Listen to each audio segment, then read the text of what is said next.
Welcome to the Deconstructionist podcast. We are your hosts. I'm Adam Narloch. And I'm John Williamson. And I'm about to pee my pants. I'm so excited right now. You and me both, man. Dude, our first straight up legit interview with Dr. Timothy Mackie. And what people don't even know is we're not even going to be able to put this out for like another month. What are we going to do, man? We're so excited. I don't know what to do. So here's how this is going to work. This is our first Skype interview. So listener beware. The audio quality for Dr. Mackie is unfortunately not going to be as high quality and sexy sounding as your hosts here right now. But we are doing what we can to get some really high quality audio and recording this delicious nugget of a Skype conversation for you guys. For all of you, this is our series on Holy Scriptures, and the perspective that you are about to get from Dr. Timothy Mackie, if you are not someone who is into this thing called Scripture, listen. Yeah, I mean, listen. Have an open mind to a guy that will just blow your mind. Google him, Dr. Timothy Mackie. He looks like he works for like a skateboard company. I know he's an amateur like skateboarder, fluent in Hebrew. I mean, the guy can sing in Hebrew. Yeah. And listen to some of his lectures. But what you're going to get here today is just some casual conversation, some good perspective. And all we're trying to do, again, is open up a space to dialogue about this really awkward, weird, divisive thing called holy writings, and specifically the Old Testament. I mean, I don't think a whole lot of people have a problem with some of, the New Testament nearly as much as they do with the Old. What do you think, John? Right. I think a lot of the quote weird stuff that happens in the Bible takes place in the Old Testament, and I think that Dr. Mackie just does this really awesome job at really making sense of a lot of the really kind of weird stuff in the Old Testament, and really kind of makes it a little more relatable and puts it in historical context that just make a lot of it make way more sense. How many people do you think actually even know that they should get a historical context before they can even really start talking about Scripture in a way that they should, you can obviously experience it personally, but before you start really putting it on other people in any kind of way, don't you think you should have a historical context? Oh, absolutely. And I think it's weird because this is one of the only texts, or especially ancient texts, that we do that with. We don't do that with any other ancient text. Right. We don't read like Plato or some of these Greek epic stories, right, and read them with the lens of like our a 21st modern century lens. Yeah, it wouldn't make any sense, but we do that with the Bible for some strange reason. I think Dr. Mackie's going to really go into that. Hopefully he just demystifies some of that. I'm so excited I can barely stand it, man. We're about to call this guy and on Skype and just pray it goes well. Yeah. I mean, from a technical standpoint. And those of you that don't pray, just cross a couple fingers for us. Do whatever. And then to our, believer, Christian identifying, brothers and sisters out there listening to this, have an open mind. You wouldn't be listening to this podcast if you didn't want to hear some new and different perspective. And my guess is this is going to be very different from what you've heard in Sunday school, probably different from what your parents taught you, and maybe even different than what your pastor is teaching you on Sunday morning. But I would find it very hard to argue with this beautiful perspective that we're about to get from Dr. Mackie. So atheists, agnostics, enjoy. You'll probably enjoy this a lot more than you ever thought you would. Oh, yeah. And for all you other people out there, thank you for deconstructing with us, and let's keep this a safe space. Here we go with the interview with Dr. Timothy Mackie. Anything you want to say, John? No, enjoy it and hold on tight. All right, let's rock this out. Tell me that story in a nutshell, like what you guys are doing. Well, Adam is a pastor here at the church I attend. My background is I'm a complete history nerd. That's my degree. And so we just kind of started talking about how kind of the faith and theology that we were raised in just kind of seemed a little, as Adam likes to put it, claustrophobic growing up. And so we started branching out into things that, we kind of felt nervous to read before. And we just kind of met each other about a year ago. We've only known each other for about a year. and realized we were reading a lot of the same stuff, and realized that there are a lot of people who are kind of going through doubts and struggles like we are. And we really felt like we needed to start a project that created a safe place for others to struggle and kind of doubt with us. And so part of what we're trying to do is get folks like yourself on our show, so that way we can kind of take a look at different things. Like right now we're getting ready to embark, I guess, on a series about scripture and kind of some different ways to look at it. And so we've been huge fans of yours. Yeah, can we just say we're really big fans?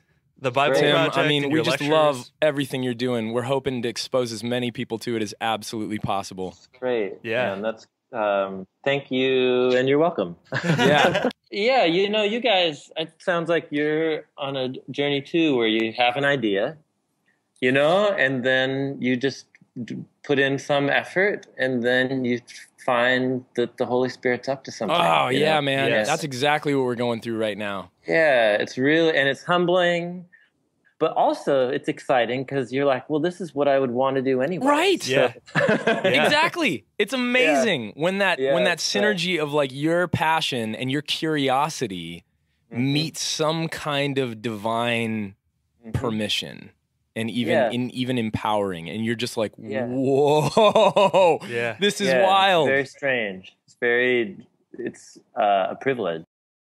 Would you just kind of tell us a little bit about how you kind of stumbled into some of the work that you're doing? Obviously, that goes into like giving us a little bit about your education and things like that. I mean, I could read your stuff here, but I would rather people kind of hear it from your perspective than mine. Yeah.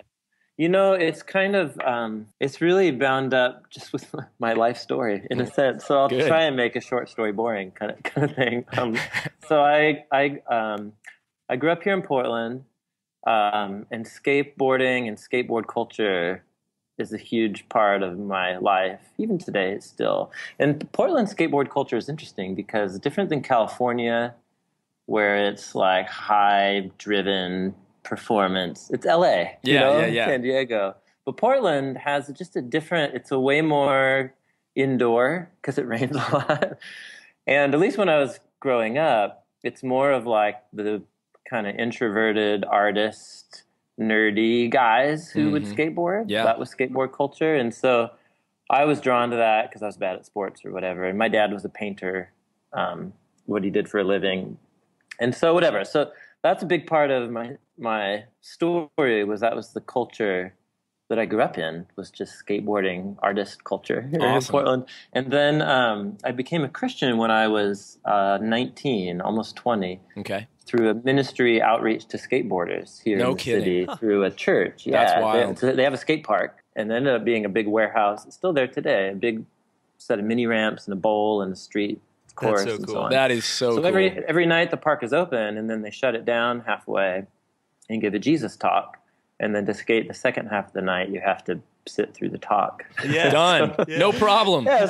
Yeah. So anyway, I went for years. It's a dry place to skateboard. Everybody went there. Definitely. And over the years, the Jesus talk started to sink in. And I remember particularly just like who Jesus was compelling to me. Yeah, I get that. I mean, he's amazing. And just, he says profound things and the way he treats people. So I was about to turn 20. I was out of high school, and he became unavoidable to me. That's a great way of saying it. And so I started, giving the Jesus talk now and then, and teaching these junior high, kids about the Bible. And I didn't know. I was reading the Bible for the first time in my 20s. Oh, my gosh. It's very bizarre. Oh, It's yeah. very strange. And so I'm down for Jesus, and he talks about the Bible a lot, quotes from it a lot. And so, all right, and so there you go.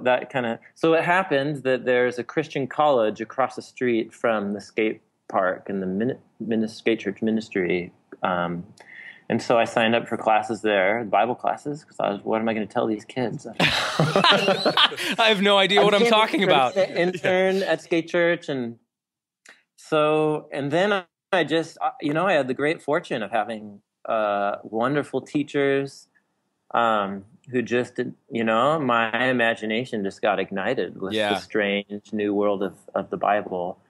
But I didn't come at it with a lot of baggage. Like, well, my parents are Christians, and we attended church kind of off and on and so on throughout time. But I didn't have any baggage or fixture with it. I just thought church was stupid. That's pretty obvious to me in your teachings. Not that you ever thought church was stupid before, but the fact that you're coming at it with no baggage to somebody like me who came to it with a lot of baggage.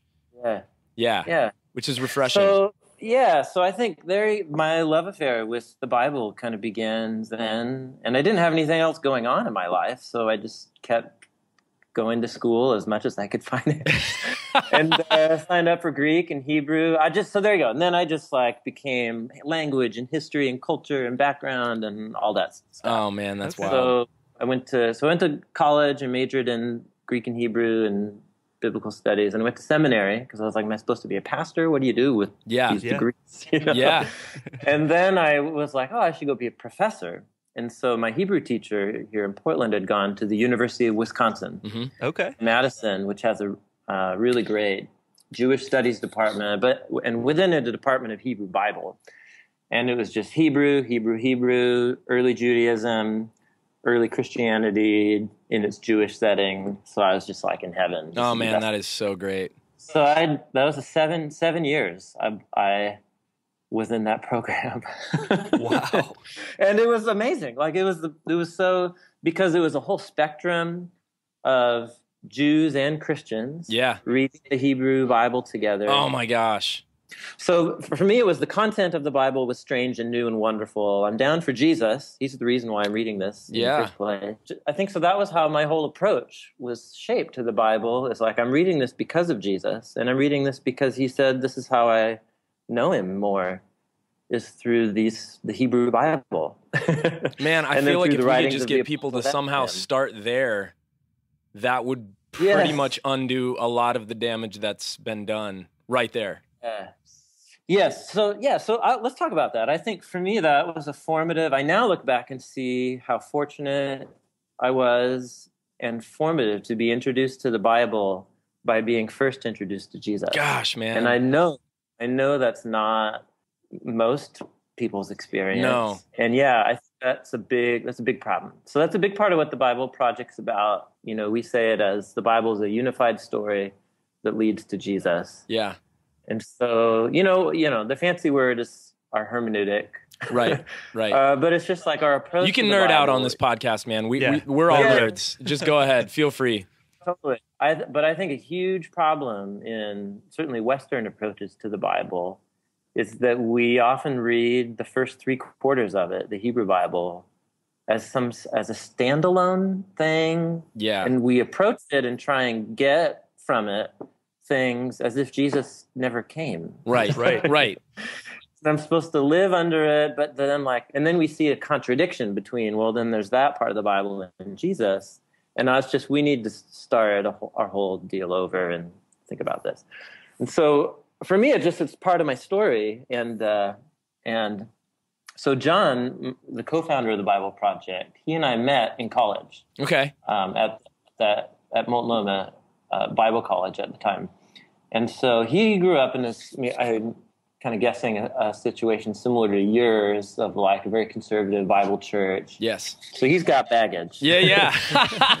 We became friends over the years. And so he's having this conversion to, what do you call it? Biblical Jesus-style Christianity? Yeah. Sure. And we would actually call that a deconstruction. That's right. So for him, the Bible Project is this deconstruction, reconstruction experience. Yeah, beautiful, sweet, and using a medium that when I was slogging it out in grad school, he had gone on and started to marketing, advertising companies, but with this niche. He crafted the skill of the short animated explainer video. Oh man, he's good at it. Yeah, it's amazing. So he was doing these types of videos for clients, mostly tech startups and so on, for their web presence online. And so we got back together about 4 years ago. I moved back to Portland after moving back from Wisconsin. And we were in his backyard. And he had been listening to some of my sermons and stuff like that and some teachings and stuff I had online. And he was like, what we ought to do? We ought to make a whole library of these videos, but about the Bible and theology. Dude. And so that's, it's very, it just was very natural, and it's just kind of like, oh, all right, let's try that. Yeah. They're absolutely beautiful too. But for me, it's very, and for John, it's very personal too. For him, it's his rediscovery of Jesus as the center of the Bible. And for me, it's now pastorally seeing, like, I think this is a real problem in Western Christianity. And we found ourselves in a place where we can help be a voice for a rediscovering what I think the Bible actually is.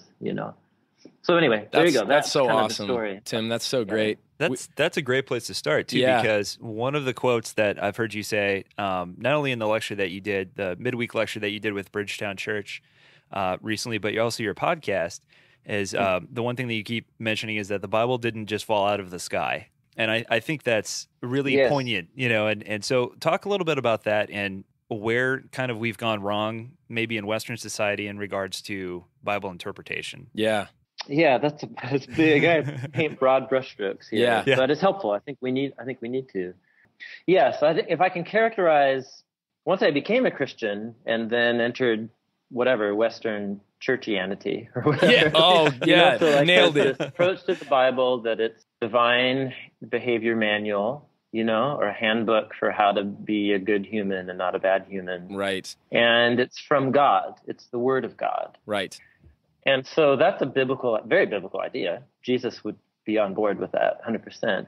But then there's been built up a narrative of assumptions about, well, what that must mean about what the Bible is, how it came into existence, and what I'm supposed to do with it. Right. And most of those assumptions, I think, aren't actually derived from the Bible itself. They're derived from a set of preconceptions about what it means for a book to be called the Word of God.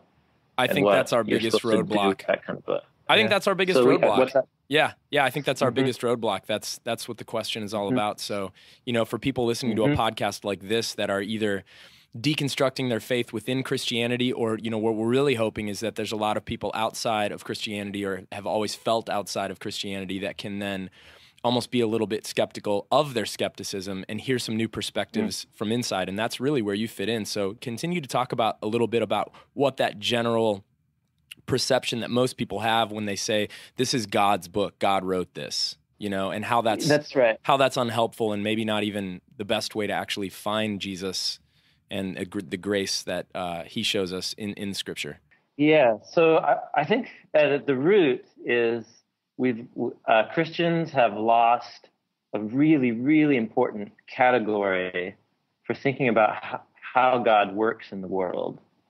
And it's bound up with who Jesus is himself. Again, Jesus, he's the center of the Bible. So the classic core Christian Orthodox confession about Jesus is that he's human and he's divine.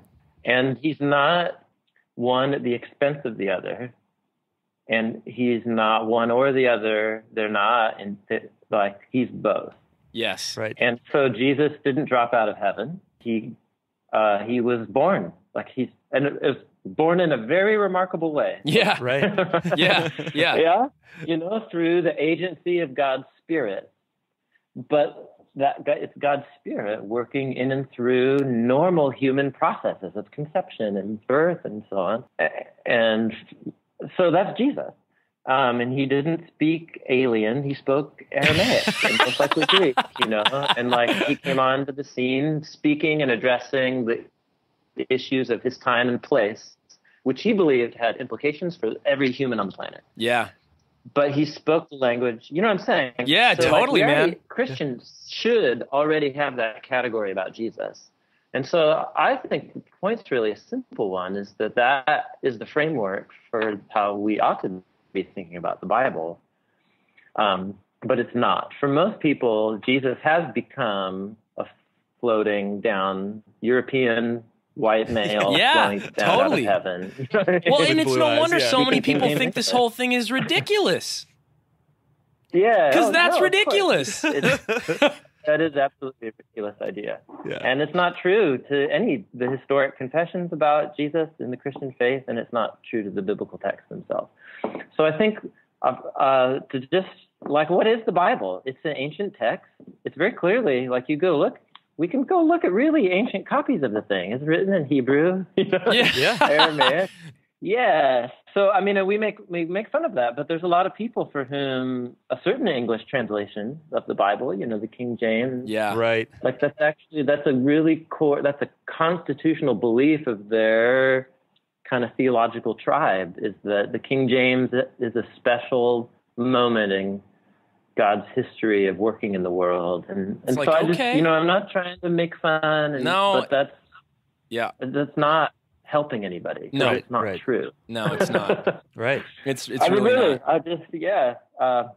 So for me, the other thing is the Bible contains within itself all kinds of stories and information about its own origin. And they read very similar to the stories about Jesus's origins, where it's like, oh, people like writing it.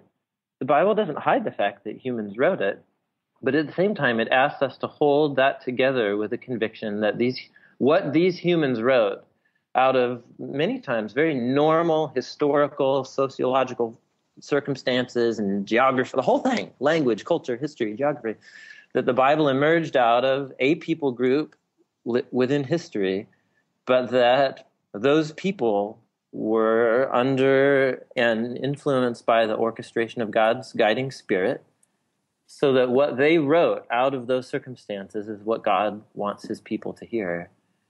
And it's human and it's divine, and it's both. And we don't need to be threatened by the very, very human history of the Bible that's open and public, accessible to everybody on YouTube now. Right.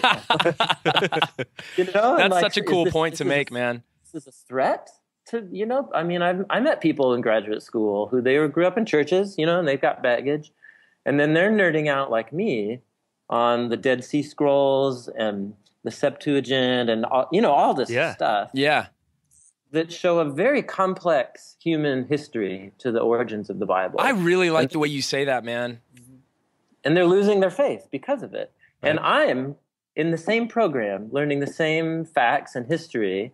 And for me, I'm falling more in love with Jesus through this whole process. That is so the cool. same facts lead to totally. And so for me, I was like, there's a glitch in the system. Like, that Dallas Willard phrase, your system is perfectly designed to give you the result you are currently getting. No, okay, we talked about that on one of our first episodes. We did a little teaser on some psychology of like unconscious biases. Yes. And one of them is a systemic bias. Yes. And it's like you're in a system and it's going to keep giving you the same thing over and over again. That's right. So when you grow up in a system where the actual history of the origins of the Bible is a scandal to your faith. Wow. Even though that information is, a lot of it's contained within the Bible itself. It is, yeah. That's clearly like we have a root problem here that we need to address. And I think one of them is our inability to hold the divine and human nature of the Bible together, which usually is connected to our inability to hold the divine and human nature of Jesus together too. I think they're connected. I completely agree. I mean, isn't that a mystery? I mean, I think one of the things that we talk about on this podcast a lot is like in spirituality, in even just existence itself, in science, in any kind of observation, there has to be this enormous amount of room for mystery.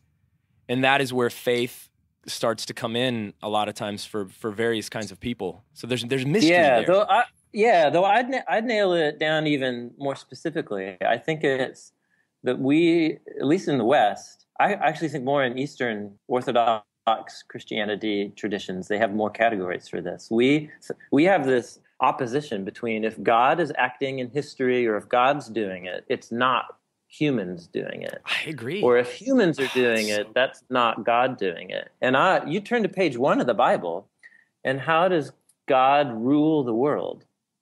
Through humans. Oh, oh man. You know what I'm saying? Yeah. In terms of the Bible's way of approaching it, humans actually become more human when God is at work in and through them. Oh, man. When God's at work, I become more human. And so for God to author a book through humans doesn't mean God didn't do it, but it also doesn't mean humans didn't do it. It's like that's the biblical worldview, is that God's spirit and presence and activity in history is supposed to be happening through humans. That's the whole point of the biblical story, as I see it. That is so good. But think about what happens to your spirituality when you have that opposition. So if I'm truly going to follow Jesus and become mature and spiritual, I need to like renounce my normal job, and we bifurcate it. Yeah, right. You know, and so I guess it's about giving my money to the church and reading my Bible and praying a lot. And those are really, really important things. Yeah. But if you have the wrong story about how those fit in, then you're just totally missing the point. And it becomes harmful, I think, at that point. Yeah. Yeah, because it's a truncated view of God's world. Like it's just not true. It's not true to the Christian story. And so that affects all kinds of things. It also affects our view of the Bible, that if humans wrote it, it can't be God's word. Or if it is God's word, humans only played an incidental role, or they were just zapped by a Holy Spirit trance and then like babbled it out. Yeah. They had no idea what they were writing. That's pretty much what I was taught, man. Yeah. Yeah, I think a lot of people were. I mean, don't get me wrong. There are moments, where the biblical prophets, got knocked out of their socks. Sure. Socks. Whatever. Where they got totally bowled over by an encounter with God's presence. Yeah. Yep. You go read those stories, and they still seem like in control of their faculties and like they're able to talk. Yeah. And then God tells them to go from that experience, go start talking to their people and writing to their people. And that's the origins of the books in which we read those stories. Man. So anyhow, so that's a big theological category, the divine and the human thing. The other thing is just a historical one, like the Bible contains within itself all kinds of information about how the books were composed and how they came into existence physically as literary works and physical productions. And you may not, there's nothing for it, but just to get into the details. Yeah. I don't know if we have time or you want to. But go for it, man. Do it. So here's two. These are what I use as the first two examples. The first two mentions of the writing of the Bible in the Bible. They're both in the book of Exodus. And the first one's in Exodus chapter 17, and it's a story about a battle that the Israelites just escaped from Egypt, and they're in the wilderness, and there's a people group, the Amalekites, that come and want to wipe them out. And so they fight against the Amalekites, they win the battle, and it's remarkable. And then God says to Moses, write this down on a scroll as something to be remembered. Exodus chapter 17. There you go. It's the first mention of the writing of the Bible in the Bible. So that's, to me, that's always been telling, because, like Moses isn't seized by some divine force or something. He's just like, you just won a battle. You survived. You won a battle. Yeah. Like, before you forget about this, write it down, because it's a moment where God acted to save and redeem this people, because of God has plans to do something for the whole world through this family, and so he's invested in preserving them. And so write it down. This is part of your foundation story now. Man. And so Moses was like, oh, okay. So, that's what it says. It's like, not, you know what I'm saying? It's not like the first mention of the writing of the Bible is a very normal event. Yeah. You survived war, write down the story. And then the second mention of the writing of the Bible in the Bible happens right after the Ten Commandments. It's not the Ten Commandments, but it's of Moses writing down and collecting the Ten Commandments and all the other laws to make up the terms of the covenant given to Israel. And so he writes it on this thing called the Scroll of the Covenant. And then the Israelites say yes. So in those first two mentions of the writing of the Bible in the Bible, we get what the Bible is. It's a story, first and foremost. It's a narrative talking about what God's doing in history to save and redeem a people. And then the second mention of the writing of the Bible in the Bible is God inviting those people into a covenant relationship with himself, to live under his rule so that they can become a contrast community to the other nations and live as new and different kinds of humans. Wow. And in my head, there's the meaning of the Bible right there. It's a divine and human story about humans becoming more human by entering into a that covenant is so with God. good. I've never heard anybody put it like that before. Yeah. So you're just like scrap your categories. What are the first places? Scrap your categories. Just like go to the Bible. Like, if you're a good Bible American Christian or something, you actually read the first 2 times the writing of the Bible's mentioned, and it's those. And it tells you what the Bible is and what it's for. It's not a rule book. It does contain rules within it, but those rules fit within moments in the story. And so you have to learn how to read all the moments of the story as a story and how they fit in the context. And I wasn't at Mount Sinai, were you?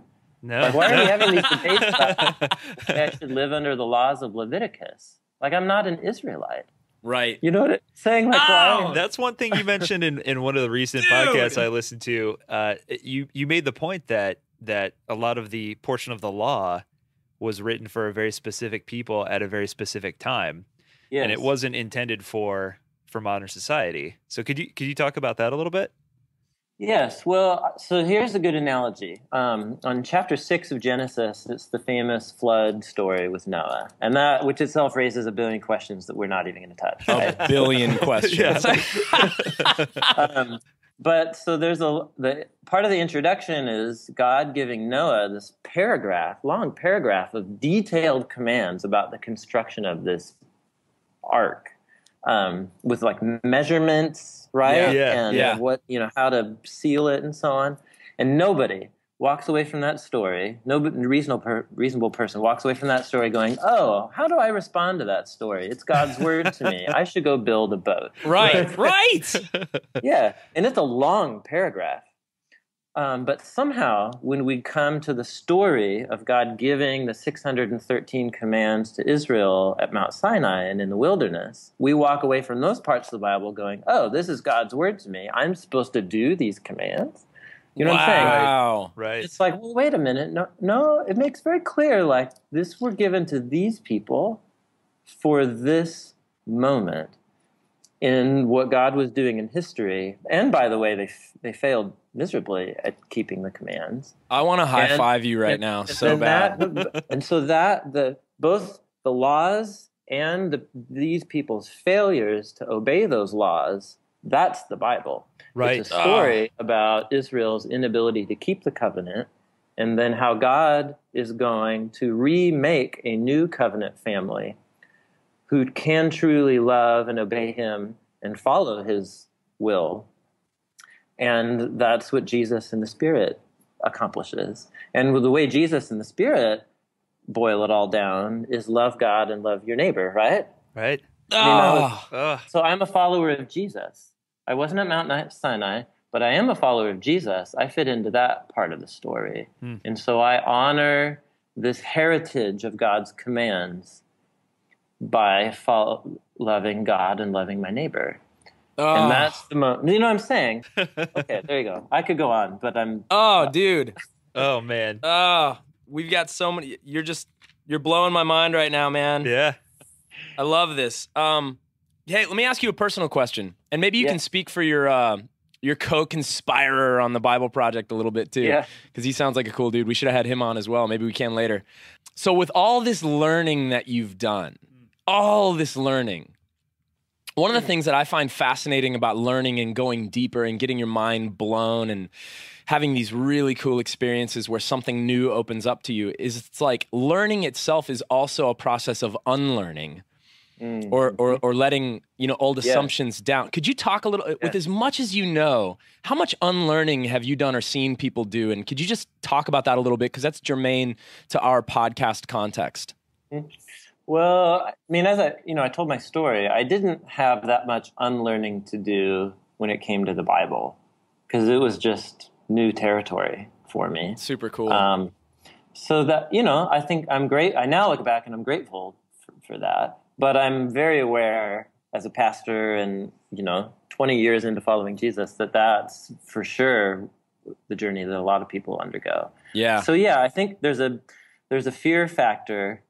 Anytime I learn a new fact of whatever, any fact, that I didn't have room for currently. Oh man. Well, that's a moment of vulnerability, because you're humbling yourself and saying, oh, something I didn't already know. And then you're saying, I have to now accommodate for that fact by fitting it into the rest of my view of the world. Oh, and what if it doesn't fit? Like, what do those kinds of people do when it doesn't fit? Well, so, there's fear. There's fear that I might edit out my pauses here. No way, man. We're keeping it all. This is a raw, uncut thing. Okay, all right, yeah. This is great. There's fear that what if I've been wrong about things that I held before? Yeah, sure. So there's that. There's vulnerability, like what's stable in the world? What's bedrock for me? Wow. But dude, think about it. Like, what at the essence of being a follower of Jesus?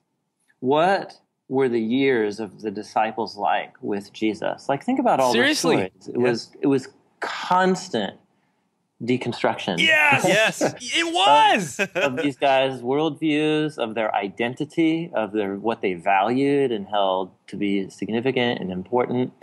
And if Jesus is anything but convenient for my currently held views of the world. Oh, quote of the podcast values. Right there. Yeah. That's the quote of the podcast right there. Yeah. And the Bible is too. And so it's just this, it's not like relentless deconstruction for the sake of deconstruction. No, but right. This open-handedness to recognize at any point I could be wrong about all of this. And so that's not to just doubt forever, but that's a posture I think that you have to take if you're a follower of Jesus, because how many points did the disciples think like, oh, surely I've got it now. Yeah. I'm supposed to forgive my neighbor up to like 7 times, huh, Jesus? Oh, and then he's man. like, oh, geez. Yeah, we have to start this conversation. So, and then, that's a great example. And then the way Jesus responds is like, no, it's not even about the number of times. Are you kidding me? And then he does the thing with the 77 and so on. Yeah. So I think that we just being a Christian puts you in a state of perpetual open-mindedness, but not directionlessness. Right. I don't even know that is so good, man. But it doesn't mean you have no convictions. Right. The reason you're open-minded is because of Jesus. Right. And so, because I know some people from a certain background would say, oh, you're just opening the door to relativism and wishy-washiness. But no, like I'm open-minded because of Jesus. Right. And so, which means he will be any fact that I come into contact with, whether it's about the age of the earth or a Bible verse or like my neighbors, and I take it to Jesus and I sort it through his teachings and his way of seeing the world and what he did in his life and death and resurrection and the kingdom of God. And I run it through that grid, and I just am ready to be perpetually surprised. And I also probably need to recognize I've misunderstood things about Jesus and his life and death and resurrection and the kingdom of God. So I need to be ready to relearn that too, if need be. Yeah. But it's a posture, and it's not a posture that much of American Christianity has been very good at. I'm not always good at it either, I mean, what human wants to live in a perpetual state of vulnerability? Yeah. You know what I'm saying? But that's so true, man. But it forces you to realize, like, oh, my worldview and my faith isn't built on my ability to find coherence in the world. Oh, dude, it's true. It's based on my trust in Jesus, and that what he did for me and on my behalf is what my hope is in, not my ability to like always figure it out. Anyhow. Oh, So as an average Christian, or even, a lot of our listeners would probably self-identify as atheist, agnostic, non-religious. Mm-hmm. So where do you start? Obviously, we've kind of touched on the fact that we need to understand the context in which this text was written, and in order to truly derive the true meaning intended behind it. So I guess I'm going to wrap up 2 of my questions in one. where do you start, and what kind of resources would you recommend for folks to kind of be able to understand it a little better? Mm-hmm. Well, I mean, you start with Jesus. Right?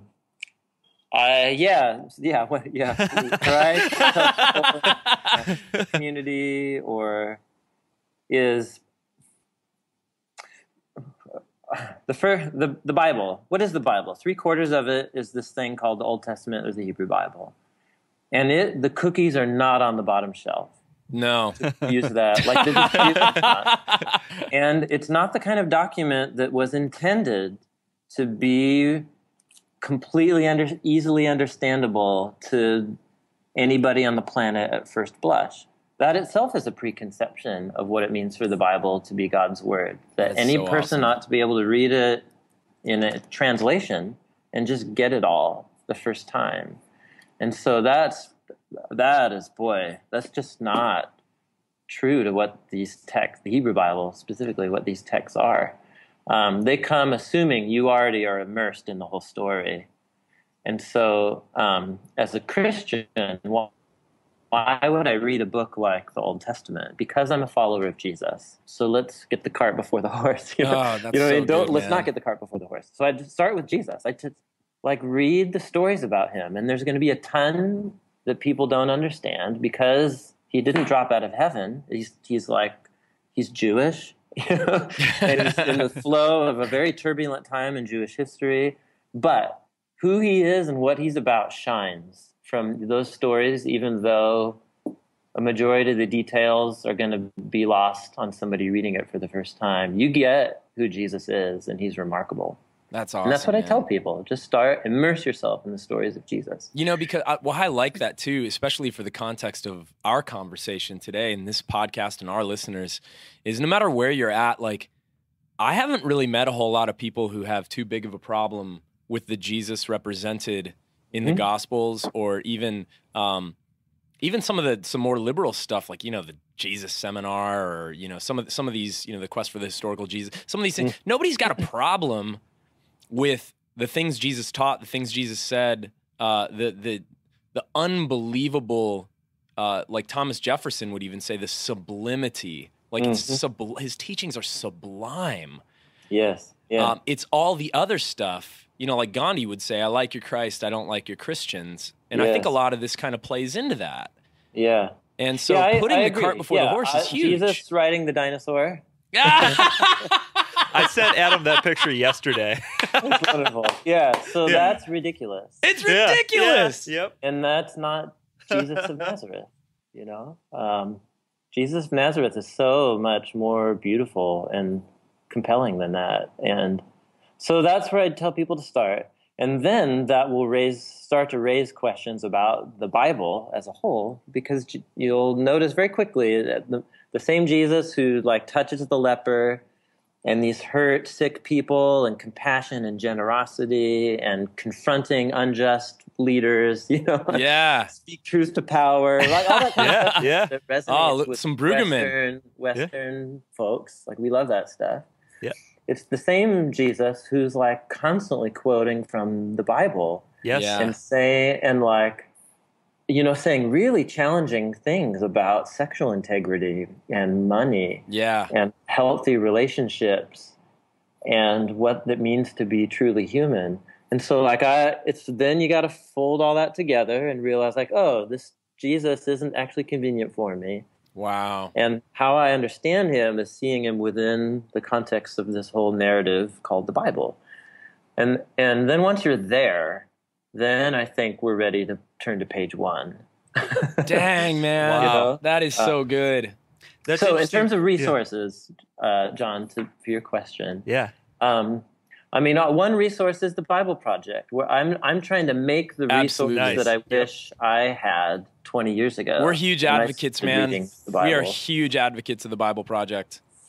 So there you go. So in terms of, it's similar to what you guys were describing. Part of it is, at this point in the journey, I can't not do the Bible Project because it's what I have to do, because it's what I wish it's what I need. Yeah, that's so it's good, so man. necessary. Yeah.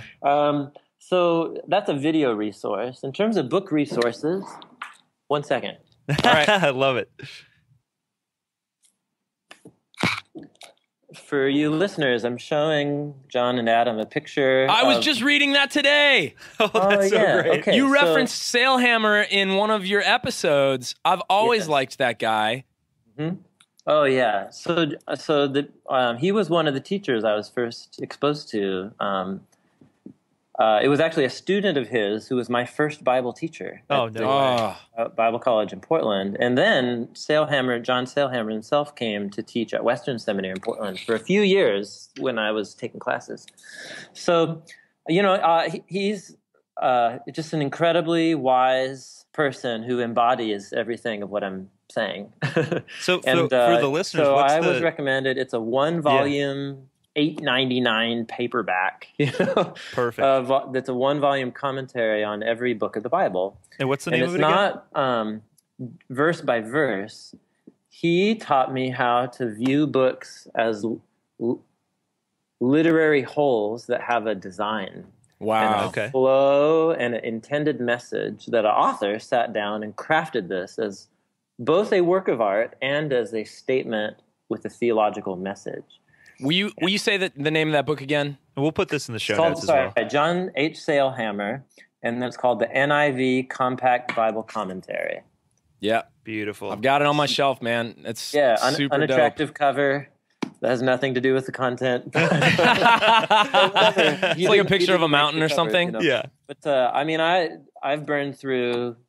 They fall apart after heavy use for a year or two. But this was my first guide to the first book I ever read. I would have my Bible open, and then I would have Sailhammer sitting next to me for the first 4 or 5 years of reading the Bible. And it was such an amazing tool to me. In many ways, the Bible Project is me passing on Sailhammer's legacy in a new medium, what he taught me and then what I've learned over the years. Oh, beautiful. So, and it's not even so much the content. He taught me how to read, like how to read these texts. Because they're from another culture in another time, and they don't read like modern novels. They don't read like modern nonfiction. You have to learn how to read ancient poetry, and you have to learn how to read ancient Hebrew narrative. But once you pick up the skill set, you're just like, this is unbelievable. This is a lifetime's worth of exploration in these texts, and they're intentionally crafted and designed. And anyway, so. This is the number one resource I recommend to people for taking your own next step into starting at page 1 and reading the Bible. I had one more question. Yeah, do it, man. So, just in terms of the Bible as a whole, we kind of talked about this, I think, briefly last episode. Do you think the authors of the Bible, whoever they may be, because I know there's scholarly debate in terms of who actually wrote certain books of the Bible and that sort of thing. Mm-hmm. Do you think they had any idea that this would wind up into this volume that we now call the Bible? I've heard other scholars actually say, no, this is more of a library as opposed to a book. It is a collection, absolutely. But for the Hebrew Bible, let me make one reference. I recently gave an hour and a half condensed lecture on the formation of the Bible. That's up on my website. Mackie.com. Yes. It gets into a lot more detail about this. We'll put that in the show notes. Absolutely. Yeah, there you go. Yeah. So where I end, I do about half an hour on the formation of the Old Testament. And I do think that there was a variety of books and authors and sources that they tell us of where all these books came together from. Mm-hmm. But in its final shape, the what I call the Hebrew Bible, I think was intentionally collected and put together and designed as a unified whole.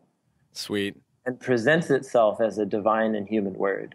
So, I imagine when Moses is on the mountain, like there's something pretty sacred and divine happening. Yeah, dude. But when the men of Hezekiah, Proverbs chapter 25, the men of Hezekiah are collecting the Proverbs of Solomon, I think they're just doing scribal work and collecting archives, And like, here's some Proverbs of Solomon that haven't been put in a collection yet. But the author of Proverbs, who's collecting all of this together as a unified statement with the poems about lady wisdom as a divine, and then putting it together, and then the prophetic editors who combined these into a unified whole very much view this as a unified divine and human word, I think. And the same goes for the Gospels and the apostolic letters of the New Testament. Like, these authors are very aware that they've been commissioned by Jesus to speak on his behalf to his followers. And so Paul will say, in the earliest document in the New Testament, it's Paul's first letter to the Thessalonians. Chronologically, it's the first document. And what he says, he's like, yeah, when I came preaching the good news about Jesus to you, you didn't receive it as just a human word. You received it as what it is, he says, as God's word to you. Wow. And whether I write it to you by a letter, whether it's a sermon to you, when the apostles of who were like around Jesus are relaying his teachings to you, you're hearing it as a divine and human word, because you're hearing it through humans. That is so good, man. Yeah. So I do think that the Bible is presenting itself intentionally as a very unique book. But that doesn't mean it's not human, and that doesn't mean it doesn't have traceable origins in history. It's category busting. Yeah, it's its own category. It's totally category busting. And I think the biggest problem is we that makes us so uncomfortable. Mm-hmm. Especially as Westerners. We need category. This has got to fit somewhere else where other things fit. Yeah, that's right. Yeah, and then once you have a Bible falls from heaven view, then you have to put in all this effort to defend that. Yeah. Right. Right. And then that launches a whole, and I'm all for removing intellectual obstacles for people to coming to become followers of Jesus. But I want to make sure I'm removing obstacles that I haven't created. Oh, man, that's good. But that are the real obstacles, So, because if I'm trying to defend a view of the Bible that I don't actually think is true to how the Bible came into existence, then I've created more problems than I'm solving. That's so humble too, which, another thing that we really value about this space that we've created in this podcast is like, it's a humble space. Mm-hmm. We think one of the biggest problems in a lot of the arguing and the just anger and that goes on out there is that sort of that defensive mode. Yes. Where people feel this need to like defend and not have any kind of humility at all. And when you're dealing with something this category busting, just thank you for your humility, man. With as much as you know, that is a testimony in and of itself. That's beautiful to me. Yeah. Yeah. And it's Jesus doesn't need us to defend him. I do want to expose faulty thinking and historical factual error. Yeah. Yes. If that's a problem for somebody. But I'm like, other than that, like, Jesus is a big boy. Like, he can speak for himself and he doesn't need me to defend him. Yeah. No, but man. I do want to defend him against false caricatures that the church puts forward about him. Oh. We're defending people against misunderstanding of Jesus. Yeah. It's usually done more at the hands of his followers. Could not agree more. Could not agree more. That's why we think that this deconstructive process is actually going to be really valuable. Last question, and we'll let you go here because we've taken up so much of your valuable time. Yeah. But that's great. For those listening on the show, if you could just give them a suggestion who are going through, either a crisis of faith or a new discovery, or however you want to use this phrase, deconstructive, and we mean it in a positive way. We think it's a good thing. We're not trying to throw the baby out with the bathwater. We're trying to save the baby. Yeah. So number one, there is not one doubt or question, no matter how detailed it is, trust me, that any of you all are thinking or asking or wondering, that hasn't been wondered and thought through by 10,000 people before you. That's awesome. 2,000 years. So you're not alone. You haven't discovered like the dirty secret that caused the whole thing to fall down. That is so good. Yes. And the YouTube sensation thing makes you think like, oh, this self-proclaimed expert found the dirty secret and it's all handled. No, Dan Brown found it, man. Yeah, it's ridiculous. It's ridiculous. So you need to find resources and, more importantly, or just as important, find people that you're going to sort through the questions with. And you have to be patient and you have to take time because the universe is complex. And so like when you're talking about complex things, you don't think that this answer will be quick or simple. And likely you'll be changed in the process of discovery. We hope so. Yeah. So that really, I think that's the biggest encouragement. I have so many people in my own church community. It's like, what do I do? This thing in the Bible, or this question, or science. It's like, okay, well, here's 3 good books. Here's 4 other people in our church community who we have had the same conversation with. Yeah, man. And you just realize, like, oh, we're all figuring this out. To be honest, pastorally, that's my knee-jerk response is like, you're not alone. And there are really, really thoughtful people who have thought through everything you've ever wondered before, probably better than you and I have. So let's so good, man. Read them and listen to them and learn from their journey too. And then it's just about finding the right resource. Yeah. So good. So we will definitely link all your stuff to our show notes and everything. But for the listeners who want to look at the videos and get into the Bible Project, can you just give them real quick, like where can they go to get more of that stuff? Yes, the simplest thing to do is just Google the Bible Project. Yeah. Okay. And we have all our content is on YouTube. Or just go to YouTube and search the Bible Project. It's the first thing that'll come up. It's a channel, and we have lots of different series, different types of videos for different purposes, and just go binge. There's hours of stuff to look at. So there. good. We love that the animation looks like the Marauders map from Harry Potter. Yeah, it's so cool. And we mean that in the most complimentary way. It's so huge good. Harry Potter fans right here. Yeah. I'm just on the writing creative side, and then I pass it downstream to this remarkable team of artists. Yeah, they're incredible, dude. Yeah. They blow my mind. Lights out. Yeah. So YouTube. Then we have our website. It's a crowdfunded effort. So if people find the videos valuable, you can help us make the next one. Totally. And we're always telling you about the next project that we're working on. And there you go. And then personally, I have my own website, timmackie.com. And there I put up classes, lectures, sermons. Thank you for doing that. Like that. Yeah, totally. Just as a resource for people who are on the journey. You're a friend on the journey, Tim. Yeah. You are a friend on the journey. Yeah, you guys too. I'm stoked on what you guys are doing. It's thanks, very, man. Thank you very much. Very helpful for people to have a space. That means a lot to us. We'll tell people about you, man. You pass on if you think this is helpful to anybody else. Yeah, we'll do, you guys. Hey, thank you so much for doing the show. So much, Tim. Yeah, we'd love to do it again if you're interested. So absolutely, Adam and John, nice to meet you. Yes, Guys. we will be in touch. We'll let you know when the show is up. And again, thank you. God bless. Grace and peace. Thank you. Yeah, you guys too. Have a great day. You too. Bye-bye. Bye. Man, Dr. Timothy Mackie, we were so fortunate to get this interview, and I hope you guys all got something out of that. Couple things I want to say after this particular interview. This whole series is an intro.